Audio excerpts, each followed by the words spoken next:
County's federally funded housing assistance program that was put in place during the pandemic did save many locals from homelessness. But a recent report found that a few $1 million were lost to fraudulent payments. So let's bring in our friend Rachel O'Brien from OpenTheBooks.com. I mean, there's always those bad apples out there that take advantage, Rachel, but I know you were breaking down the numbers as far as how many people who actually needed it got it, and then how much of it went to fraud. Yeah, so with, like you said, with all these pandemic programs, there was always fraud. So this is CHAPS. We're talking about the Clark County Cares Housing Assistance Program. It was to help people pay their rent and their mortgage and utilities during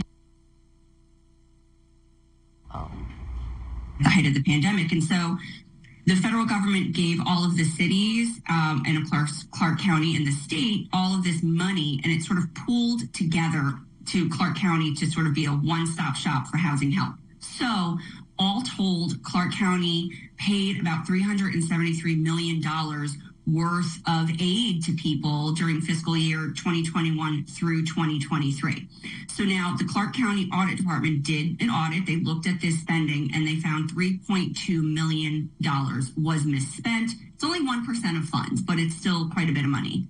Yeah, and okay, and so with that said, have they been able to fix these issues moving forward? Because this program is still in place, right? That's right. So it's no longer a pandemic program. Now it's just really helping people, same thing, stay in their homes. It's an eviction prevention program. And so, yes, they were able to find out, a lot of this fraud was just due to just sort of rules were lax. The government wanted to get money out to people quickly, so they were flexible with what documents someone could submit for their application. People were able to sort of forge leases with inflated rent or claim they lived somewhere they didn't live. And so Clark County, started to get wise to this, and they put together a fraud prevention team that would actually start reviewing these applications. They weren't really reviewing them for fraud. They were sort of things that should have been caught and questioned, like people had driver's licenses or addresses in different states from where they claimed to live.